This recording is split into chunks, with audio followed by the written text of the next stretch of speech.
time for you to learn how to think in English and gain true fluency quickly. Do you want to become fluent in English? Let me tell you a secret. It's not only about knowing all the rules of grammar or having an extensive vocabulary. The key to becoming a confident English speaker is learning how to think in English. In this video, we'll explore different ways that can help you train your brain to think in English so that you can take your understanding and your usage of this language far beyond what you once thought was possible. Let's go! The first thing you need to do is forget textbooks and traditional methods of learning a language and immerse yourself fully in English. So, what does immersing in English actually mean? It means to start watching English movies and TV shows with English subtitles only. This is how I started my English journey.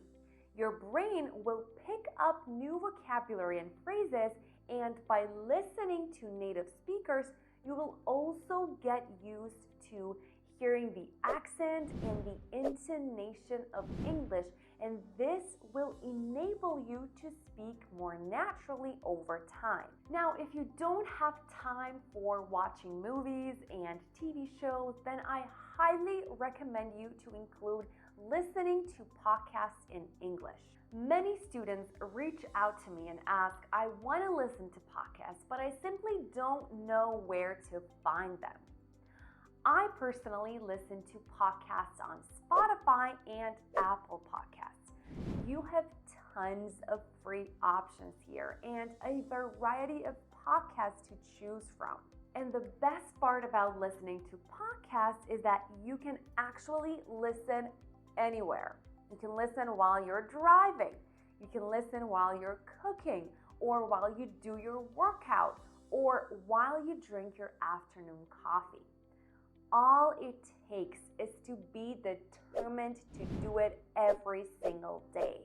Finally, if you've been following me for a while, you would know that I swear by the power of journaling for improving your fluency and being able to think in English more easily. So, how do you actually journal? I broke down the journaling into 6 steps.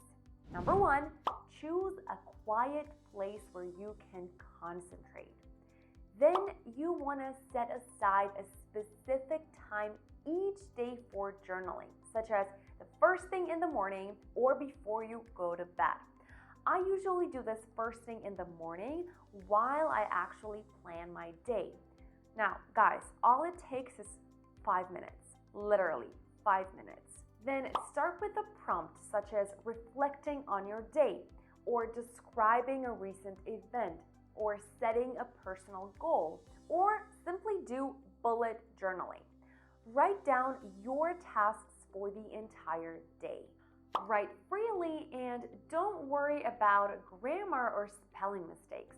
Simply focus on getting your thoughts down on paper. Then you want to review and revise your journal entries periodically in order to track your progress and growth. This step is super important, and many people skip it and then find themselves not motivated enough to continue journaling. It is important to reflect on your progress in order to keep yourself motivated to journal. So review and read through your journal from time to time and take pride in how far you've come. Or simply make a plan about the things you need to improve. Use your journal as a tool for self-expression, reflection, and creativity. Once you include English in your daily practice, you need to start thinking without immediately translating to your native language. Now, before I explain how you can do this, you might want to subscribe to my channel if you haven't already, so you won't miss out any future videos from me. So you want to focus on the meaning of the conversation or text instead of trying to translate it word for word. So, don't focus on individual words, but on the overall flow and meaning of the conversation or text. For example, if you were listening to a podcast, you want to ask yourself questions about the podcast or audio to further your understanding. When you practice this regularly, it will become much easier to think in English after some time.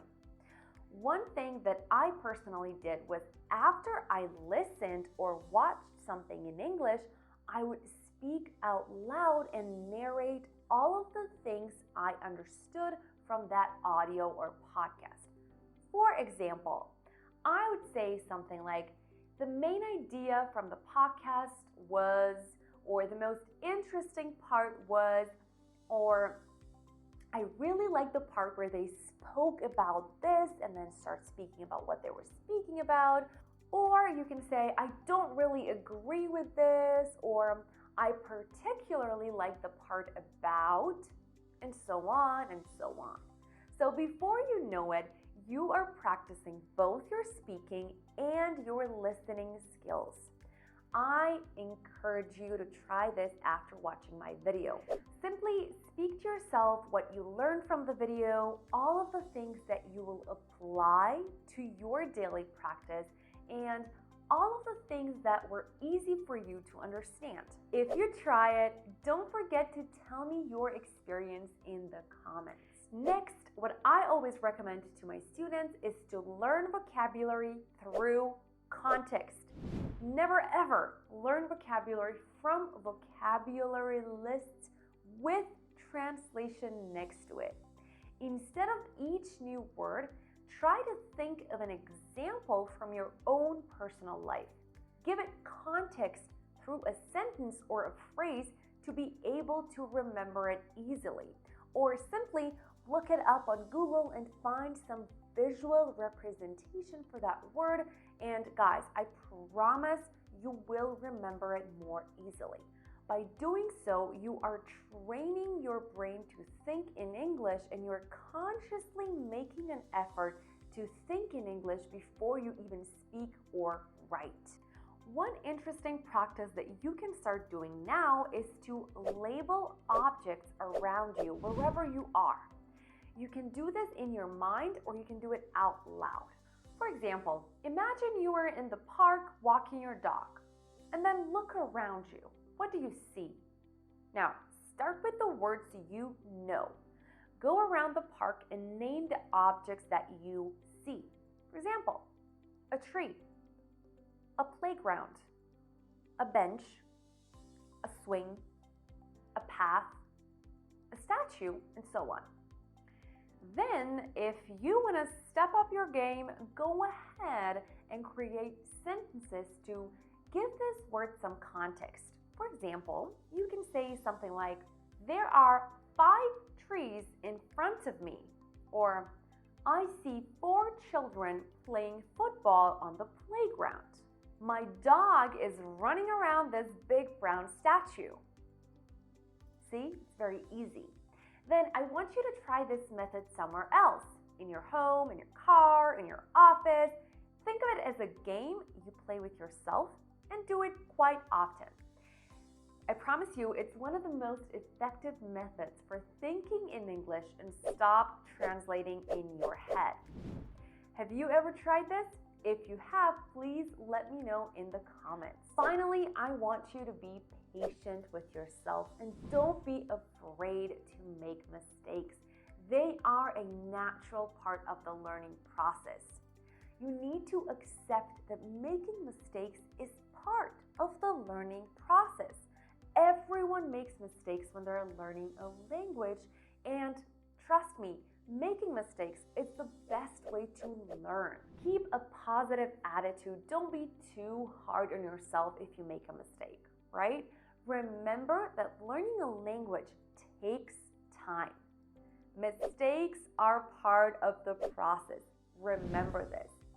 Now, I have created an ebook full of practical exercises that are proven to take your English fluency to the next level in only 21 days. This ebook will help you create the habit of practicing English at home and hopefully improve your fluency. You can download it completely for free. I will leave the link in the description box below for you. And that's it. I hope you enjoyed this video, and it would mean a lot to me if you can give me your feedback in the comments below. And finally, if you made it this far and still haven't subscribed to my channel, hit that subscribe button and give this video a big thumbs up to support me. Until the next video, don't forget to stay zen, and I'll see you then. Bye!